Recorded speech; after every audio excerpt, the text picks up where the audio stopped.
Well, Izzy, we learned today that Mauricio Garcia, he had 3 guns on him and he had 5 in his car, and all of those weapons were legally obtained. And now authorities are trying to determine if any of those guns were used in other crimes, but authorities saying today that they believe Garcia acted alone. And also in the last 48 hours, our investigative team has been examining a social media account on an obscure website. A law enforcement official confirming to us that authorities are reviewing that same profile.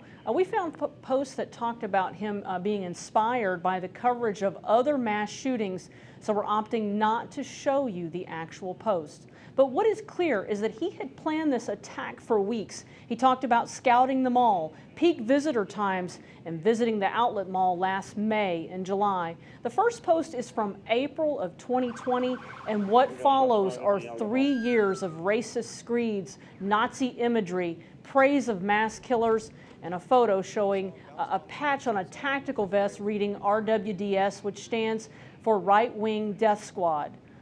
A law enforcement official had told ABC News that Garcia was found wearing that type of patch on his tactical vest.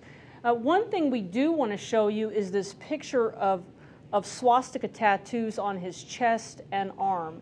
And now let's take a listen to what DPS Regional Director Hank Sibley had today at today's press conference. The big question that we're dealing with right now is what's his motive? Why did he do this? Well, the big question is we don't know. That's what the investigation is trying to find out. We do know that he had neo-Nazi ideation. He had patches, he had tattoos, even his signature, verified that. Sibley saying at this point that authorities believe that he was targeting the location, not a specific group of people. But we do know is that most of the people that were killed are people of color.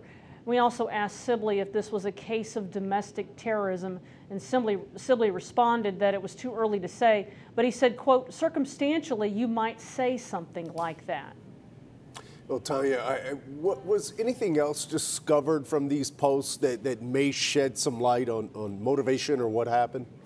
Yes, Chris, he posted a multi-page, what appears to be an apparent suicide note, and it was posted on the day of the shooting, and the writer says he's lost, and that even if he'd gone to see a psychologist, they couldn't have fixed what was wrong with him.